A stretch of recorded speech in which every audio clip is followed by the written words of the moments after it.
everyone, and welcome to our third edition of Black History Month. And I'm Benedicta Giuffa, I'm Student Life Coordinator, and I also coordinate initiatives for Black History Month. And this year, the theme is Constant Flow. So, well, I'm in a direction. Yeah, good, okay. So, when it comes to Black History Month, we are referring to constant flow because history is always in the making. We have an idea of static history, but history is always in the making, like a river. So, referring to the movement and shaping its surroundings and the places around us. Black people's presence in Europe is often seen as a pond, the one of migration and of recent formation. But the reality is that we are always been here, and for this reason, we need to see our presence where it really originates from. So thanks to the short movie, Il Moro, on Alessandro De'Medici, the first Afroitalian head of state, we can find the mountain from which this river originates from. Today, we have the honor of having with us Daphne di Cinto, Afroitalian screenwriter, director, and actor. She is one of the alumni of the Actors Studio Drama School, and she is been in the cast of Bridgerton Netflix show.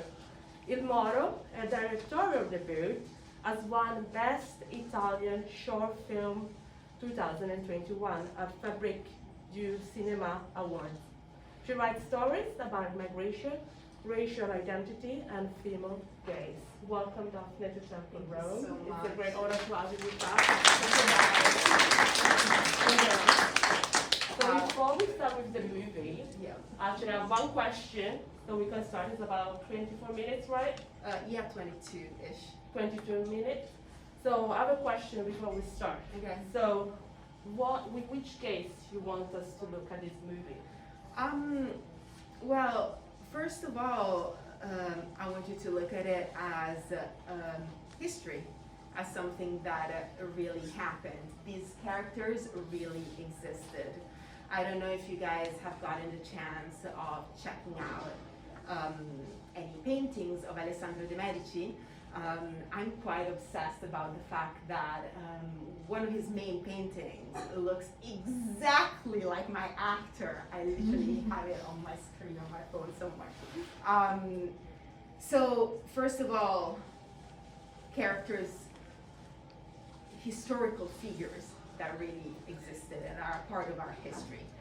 Number two, this is also a metaphor because this story is a parallel to what happens today on our streets, in our cities, in our country, in other countries around the world. So I think keep these two things in mind.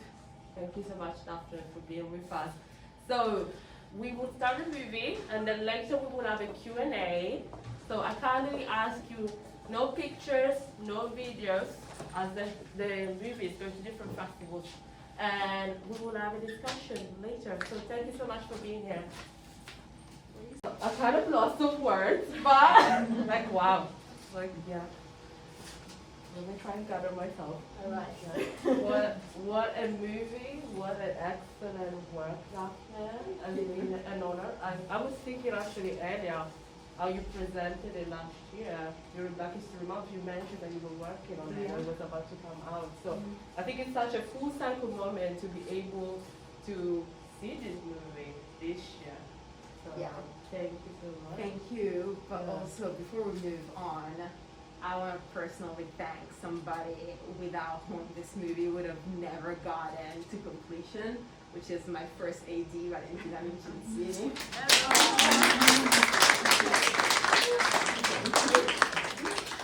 Thank you. So I'll kickstart with a question and then we open up to the public. So the question I have for you is this. So there are about according to some studies, there are about 4.3% of women directors around the world. Yep. So, and without even looking at intersection of race.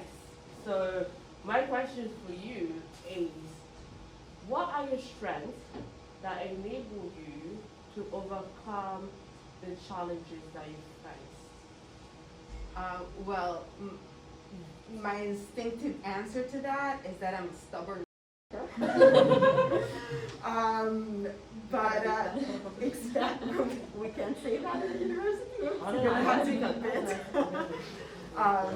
But I guess moving on from that, it really empowered me to see other people out there in the world taking charge of their own voice and telling stories from their own point of view, from their own personal history, background, baggage. And with everything that has happened in the past 2 years, I think I got to a point where I just knew I couldn't shut up anymore. I've spent the most of my life, like the longest part of my life, not speaking up.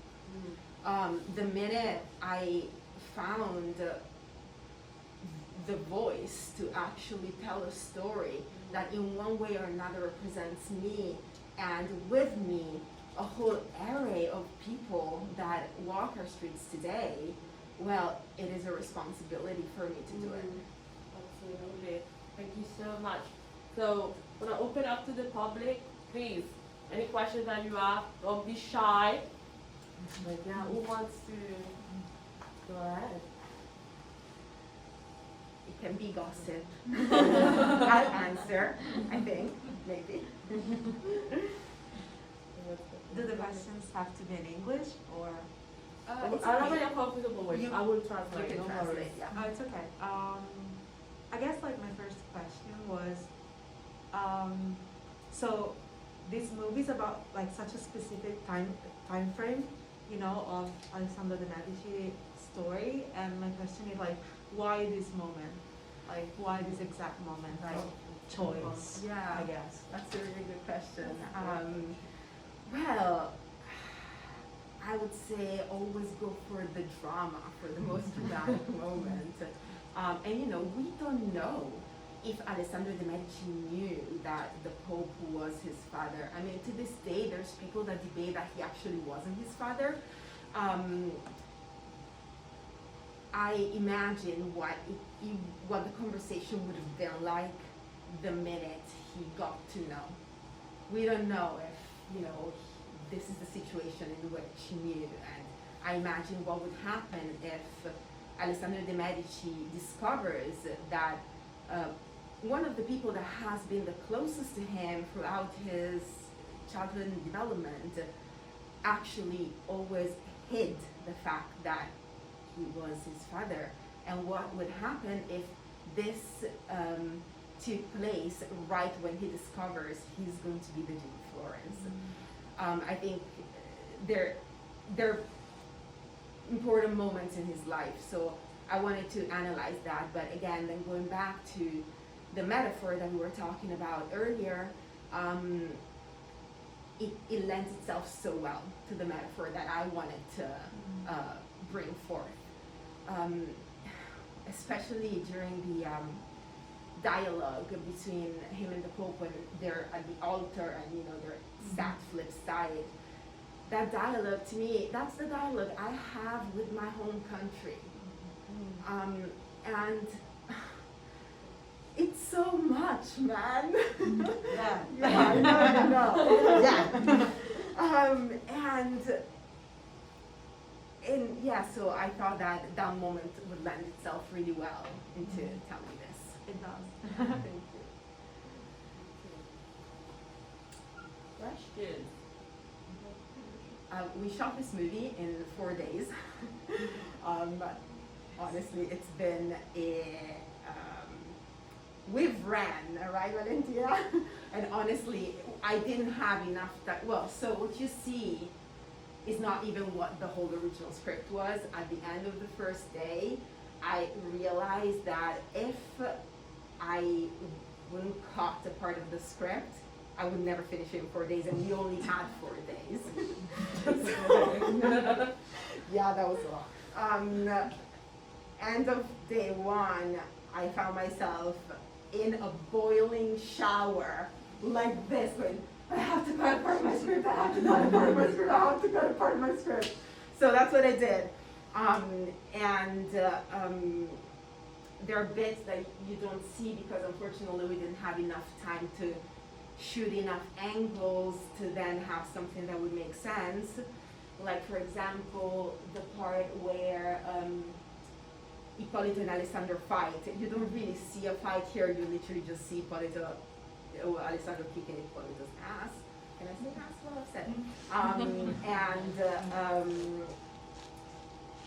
And there was this beautiful choreography that we had studied for days before. And because it was the last day, we didn't have time to shoot enough angles. So we only shot 2 angles of the fight, and now the fight is just a very short fight. That's a trivia.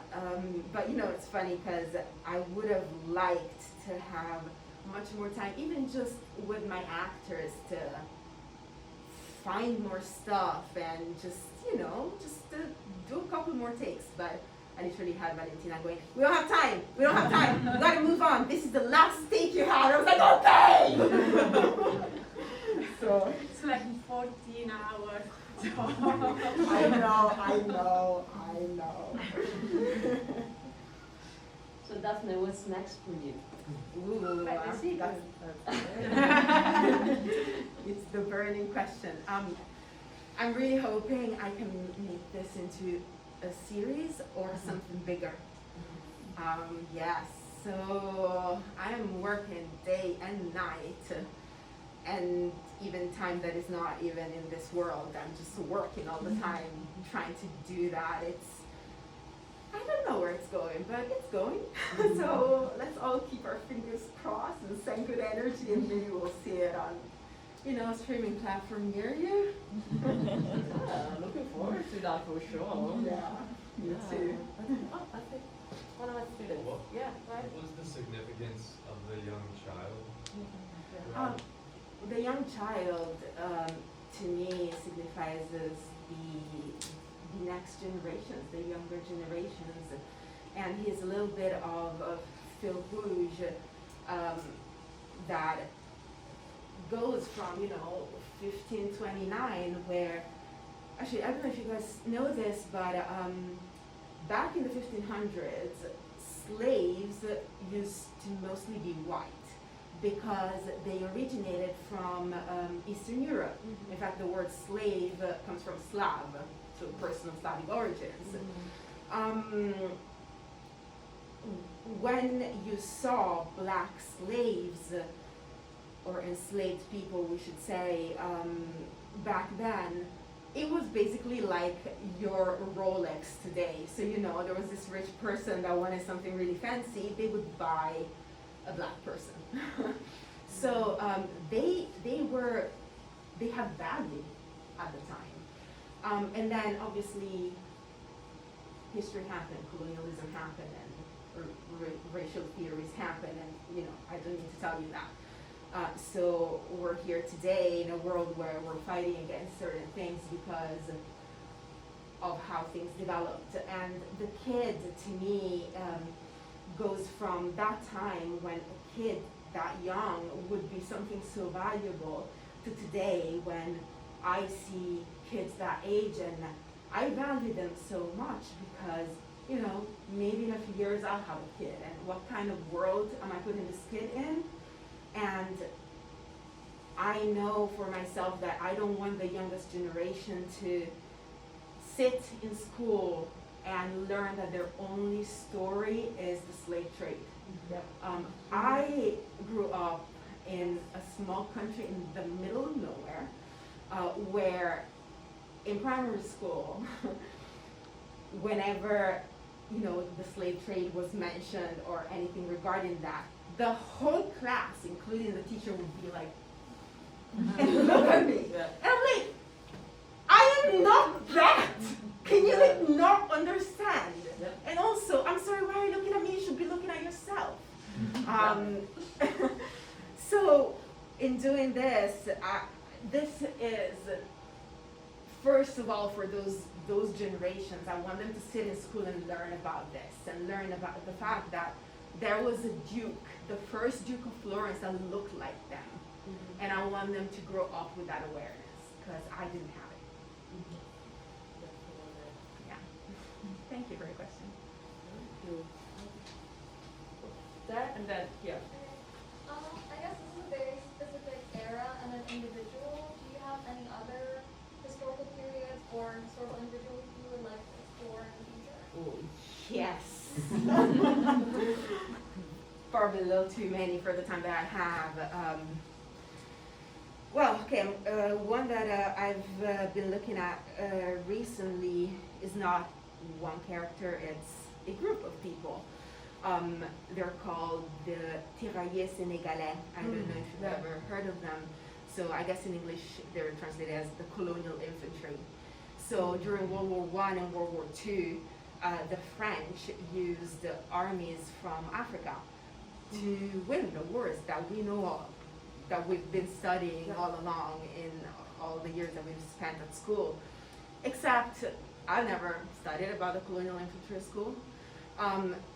If I'm not wrong, in between the two wars, there were about 300,000 men that served us. Fun fact: when Paris was liberated by World War II, apparently it was requested that these men were left outside of the city and would march into the city for the liberation, because we didn't want to give it, too much color. So I think we should give it a bit of color, because it doesn't have any. So that's one thing I've been looking at. Yeah, there are quite a few. And I think that's such an important story to tell, right? Yeah. Because oftentimes when our presence will be questioned and will tell us about why my granddad fought in the war, right? Yeah. And then you'll be like, well, Mine too. mine too. Yeah. And Yeah. so interesting to look at the aspect and bring it to light and bring those untold stories to light. Yeah, actually, one more for you. It's still regarding this specific story, but as I was researching a little bit of this, another story emerged, which is the story of the children of some of these soldiers who, after World War I, settled in Europe. A few of them, I guess, settled at the border between France and Germany. So a few of these men ended up having children with German women. Racial laws happened, and a very large group of these children were castrated because of their being mixed race. I've never heard that story before. So yeah, there are a lot. What was your research process like? Because it's such like a specific time period. Like, what are the sources like?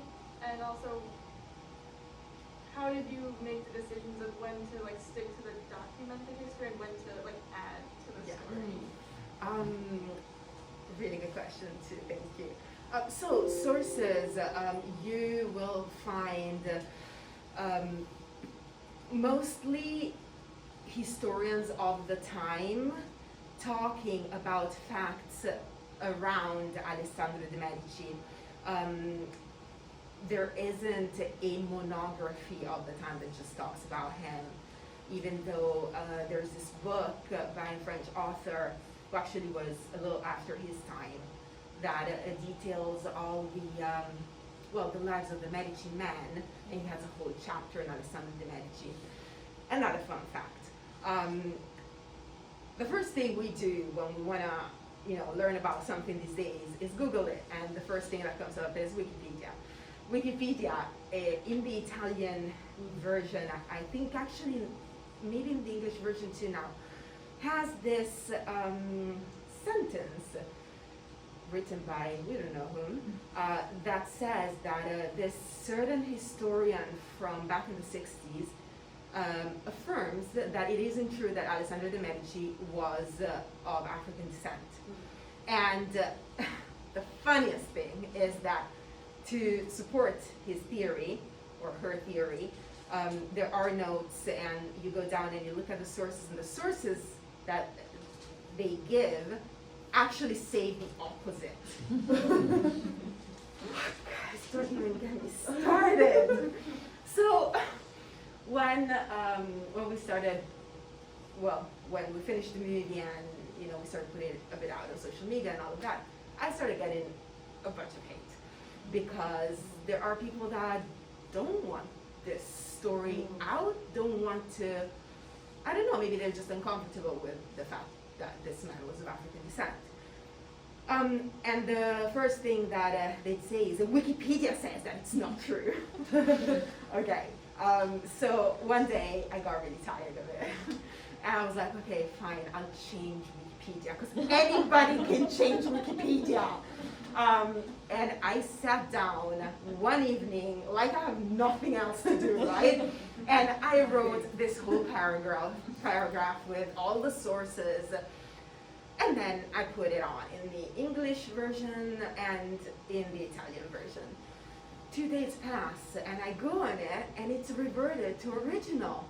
And I'm like, what? No, this is not happening. So I copy it again. And this has gone on for about like 5 times. Until the day I was like, I'm making a series. I want to see you delete that. I went on the discussion, there's a discussion button on Wikipedia. And apparently I'm not the only one that started, that tried to do this. And apparently there's somebody there who has nothing better to do than just revert to what it was. And I think this is so telling. And it really also affirms why it's so important to tell this story. I don't know if I verted off your question. Was there something else? I've just been wondering, like, how you chose to, like, add to the story, like, off Yes. of the historical story. How did I decide that? I think that what I did, and what I actually keep on doing even now as I'm writing something bigger, is I put in the facts and I try and fill in the gaps.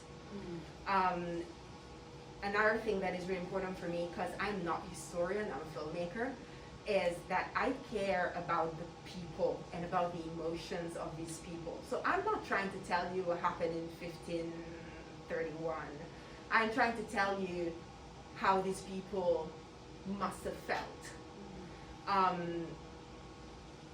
So I'm giving preeminence to that. I'm giving preeminence to the emotions and to the relationships. We know for a fact that Hippolyte and Alessandro hated each other up until actually from a certain moment onwards, because they didn't before. And that's really interesting because as you study, you find these bits of information, and they don't tell you why. They don't tell you they loved each other before because, and they hated each other from this moment. So that's for me to imagine. So yeah, it comes from the reality of it, and it's, I guess, embellished with the emotions that I think these people had. Thank you. Thank you. Thank you. Who's that? Robert. I had another, I was curious, did you make up the part where, Alessandro's mother comes back and she's calling out Alem? Yeah. So we don't know if Alessandro's mother ever came back. The only thing, we know very little about his mom. I made up the part, the Alem part. We don't know if that was his name or not. I mean, I imagine that when this kid was born of an enslaved woman of African origin, she might have not called him Alessandro, or she might have, I don't know. But in my head, she didn't. She called him Alem. And I imagine that, at a certain point when he got legitimized into the Medici family, they were like, well, we can't call him Alem, so let's just find a similar name. In this film, when she comes back, spoiler, yes, it is made up. So I don't know if at that point she came back. The only thing we know from historical documents is that she supposedly wrote a letter to him at a certain point asking for help. To be 100% fair, they're not 100% sure that that was his mother. So there it goes. The book I mentioned before by the French author Jean Nestor, he is the one that mentions very clearly that his mom is of African descent.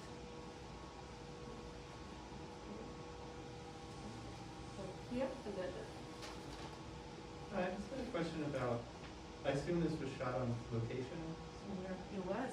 So, yeah, I just had a question about shooting on location because these places in Italy, so many of them are very well preserved, and apart from providing a visually stunning, I mean, so many of the scenes were framed just beautifully. Thank you. And apart from providing a visually stunning backdrop, I imagine it must be very interesting to work on a piece of historical fiction in a place that's saturated with the very history that you're writing about, and also these places, you know, because they've been transformed into museums and all these other things, they tell their own version of the story or the history that now your story is in conversation with.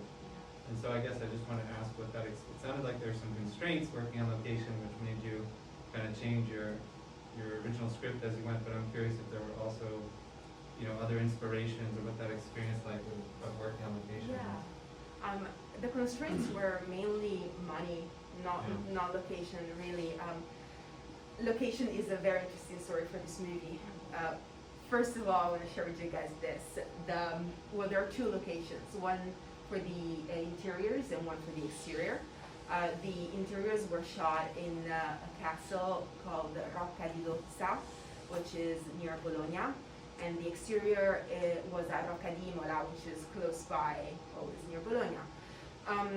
Rocca di Dozza, well, okay, so these two places gave us these places for free, which still today blows my mind. I think it's kind of ugly to say this, but COVID helped, because we shot this in full lockdown, and we were in this medieval borgo. You guys need to go if you've never been. It's beautiful, and the food is amazing. And it was basically just us in the town. And the people from the castle, I think that to begin with, they were like, no, you can't really move that. And then at the end of it, we literally just changed everything, moved stuff away. And I think at a certain point, they went like, if we survive this one, great. But they trusted us, which was amazing. And we didn't break anything, or we didn't catch fire, which was a bit of concern. So all good. But yeah, going back to the constraints and how the conversation that is there and the way it is well preserved. Again, number one, Rocca di Dozza used to be property of Pope Clement VII, our Pope. And that alone is incredible. Walking those rooms and thinking he probably walked these rooms, that maybe even just once, but he did. Another thing that was magical, there was a lot of serendipity in doing this film. We saw so many castles around Emilia-Romagna and Tuscany mainly. We saw a few places in Rome which were ridiculously expensive. I don't know why they would think that I had like 12K a day to shoot. What? Wow. That was basically the Dungeon Rome movie. Anyway, yeah, so I ended up picking Rocca di Dozza because, well, you see it, it's so beautiful and it's so well preserved. And it was also very close to my house. Or to my parents' house. When I went for my second location scouting, when I told them, okay, I would like to pick your place, I'm just gonna come back and have a second look. It was just one of the girls working there and she took me around on a tour. And she's a historian, so she was explaining to me a lot of things. And I was telling her, yeah, I'm thinking of using this room and that other red room at the bottom. Can we just go there for a second? And she goes, yes. And as we're going, she's explaining. And we get to the room, and it's not normally how you see it in the film. There normally is a desk in the middle of it. And on this desk, they put a pile of really old books. So as she's explaining stuff, I'm walking around and I just glance at this pile of old books. And I see the book on the top. I see the author. And the author is Lorenzino De'Medici. And the book is The Apology by Lorenzino De'Medici. I don't know if you know that story. Lorenzino De'Medici. Oh my God, just saying this kind of like gets me. But Lorenzino De'Medici is the person that assassinated Alessandro De'Medici.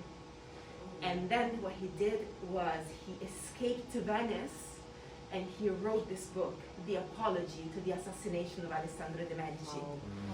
And in this book, God, goosebumps, but anyway, in this book, yeah, he told the world why it was right for him to kill what he called a tyrant. When I saw that book right there staring at me in the face, I turned to the girl and I asked her, I was like, did you put this here? And she goes, what? I'm like, this book. And she goes, oh, no. Yeah, so location, I really felt like there was something in that location that called us. And when we finished shooting and everybody had left, I obviously stayed to, reset everything the next day. And I remember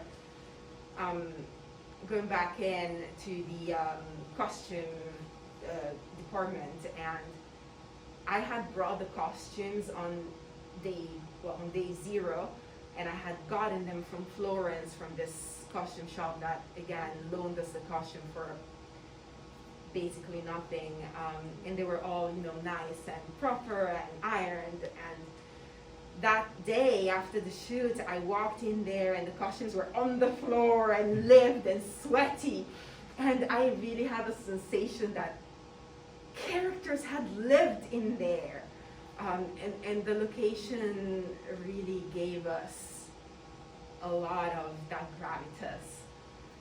So yeah, that's my story on location. So it wasn't much about actual constraints. I think I can say that location gave much more than it took. Thank you. Thank you. I was just gonna ask about location as well. That's great. Daphne, are you ready to take more questions, or? I flew this morning from London just for you guys, so don't make it count. I was going to ask about the appearance of religion, because it seems a pretty prominent part. Yes. So if you could elaborate on that. Yeah. I think probably a lot of this theme is personal for me. I have a problem with Catholicism. Because I went to a Catholic school, so I can say that. And the contradiction of it really gets on my nerves. And it is such a big argument for people that support certain theses today about what normal should look like. So what you see in there is a bit of my take on this incredible, the visuals of religion are beautiful. I mean, walking into any church in Rome is so stunning. I love going to church just for the beauty of it, so not when Mass is on. And I wanted to bring that in, and I wanted to comment on it, because especially for Italian culture, it is a big part of a lot of people's upbringing. I had a very weird one where in my family, my dad is an atheist scientist and my mom's a Jehovah's Witness. And they sent me to Catholic school? What? Anyway, so yeah, there was a lot of that in my upbringing, and religion really also shapes representation. Well, at least it did for me. When you look back at paintings from, back in the day, you see, well, even in portraits that are not necessarily religious, you see a lot of it, and you see how religion is status, religion is power.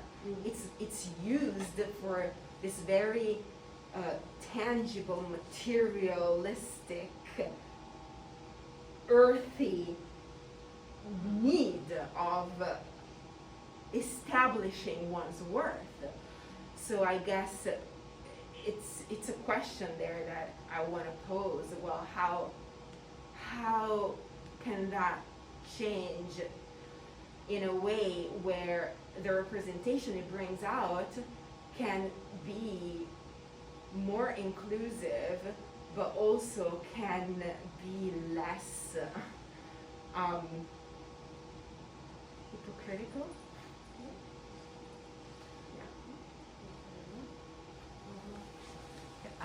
About this topic, is this also a reason why when Alessandro asks whether his mother had another god, the Pope responds affirmatively but doesn't know which one it was?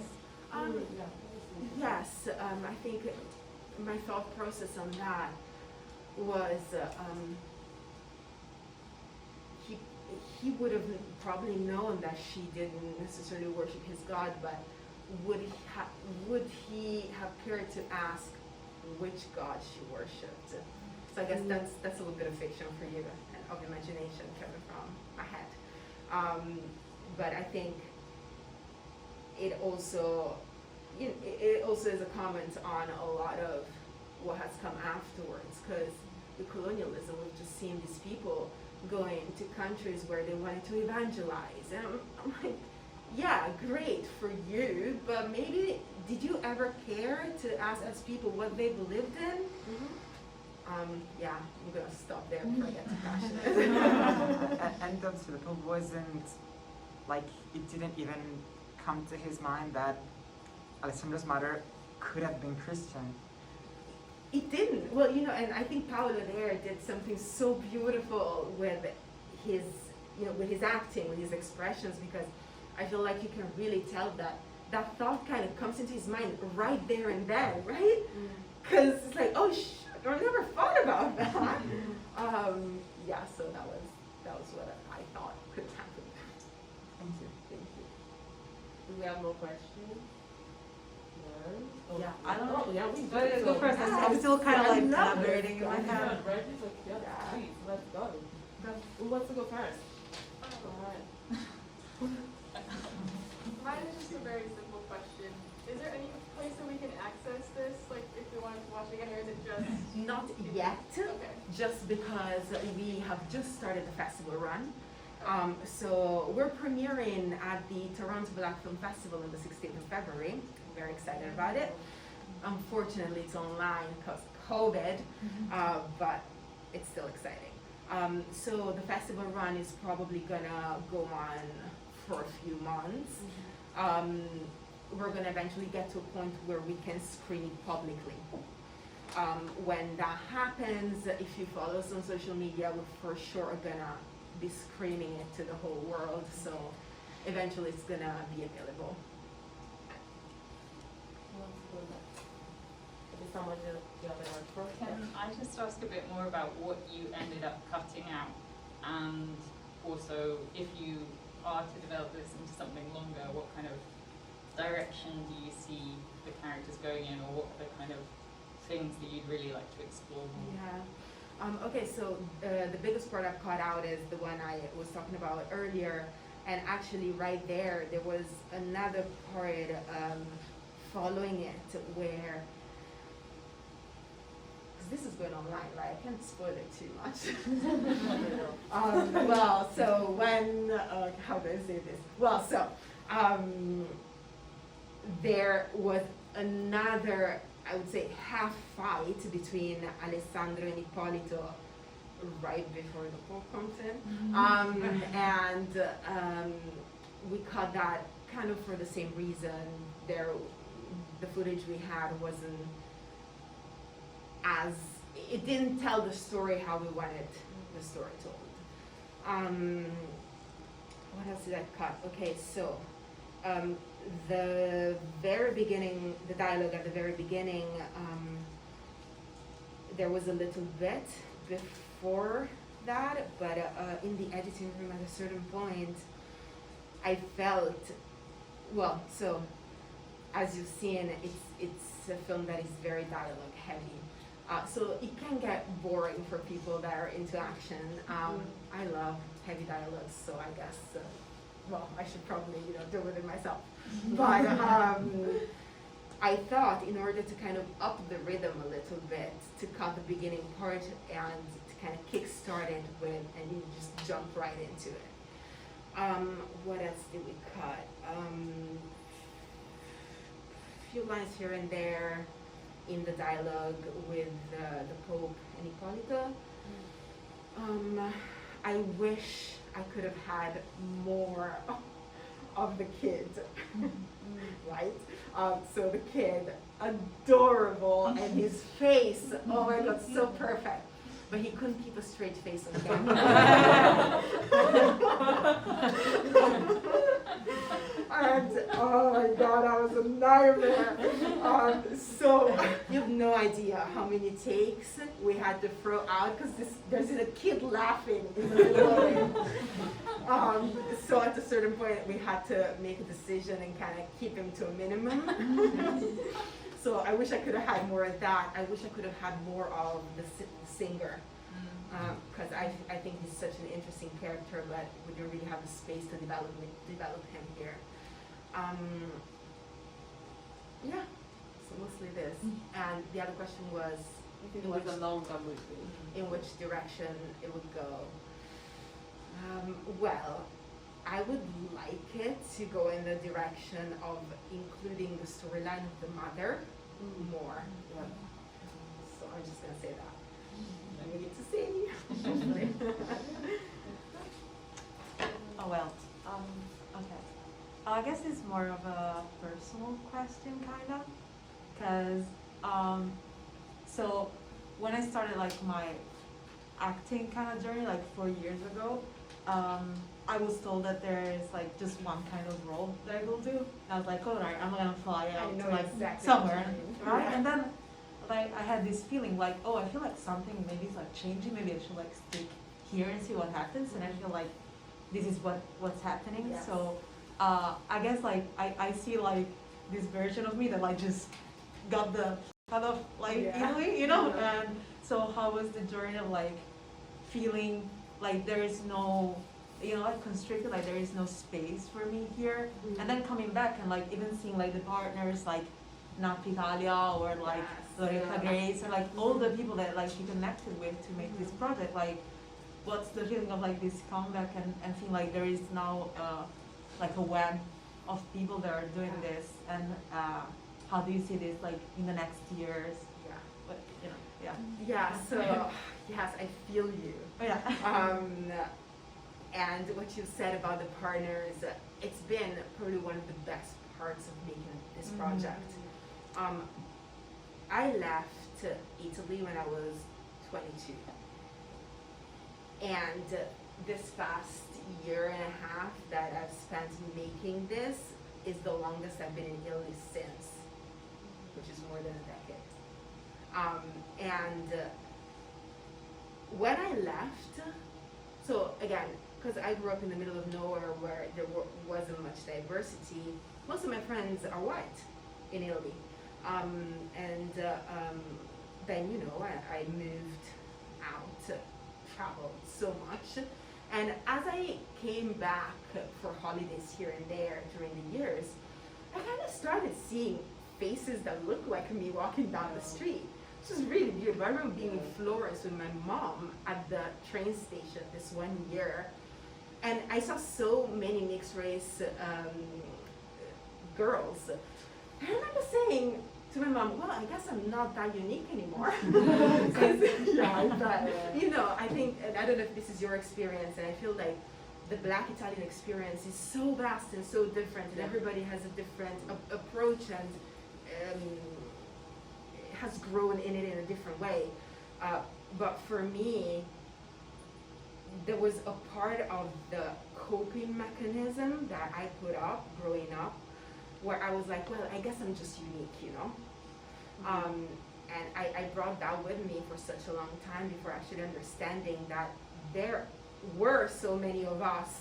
There wasn't just the platform for us to meet. So social media has helped so much, and making this movie has opened up an incredible community with which I've connected, and it's been one of the most wonderful things because as I started making this movie, it was summer 2020. Yeah, I know, mic drop.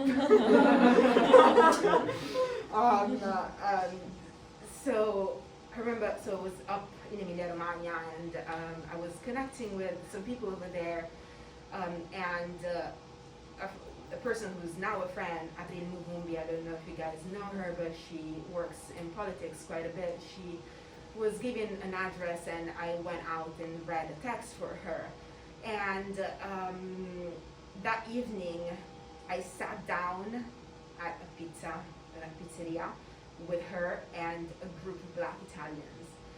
And this bulb went off, and I thought to myself, this is the first time in my life that I sit at a table with Black Italian people.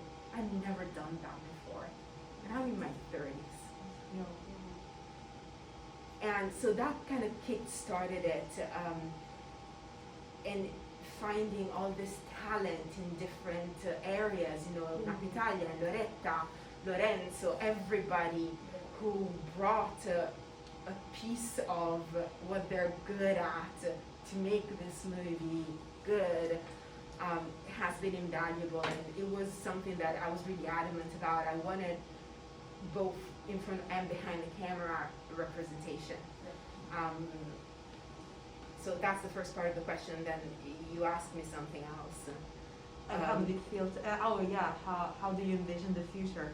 Yes. I guess. Yes. Easily. So yeah, and you know the whole acting and stereotype casting.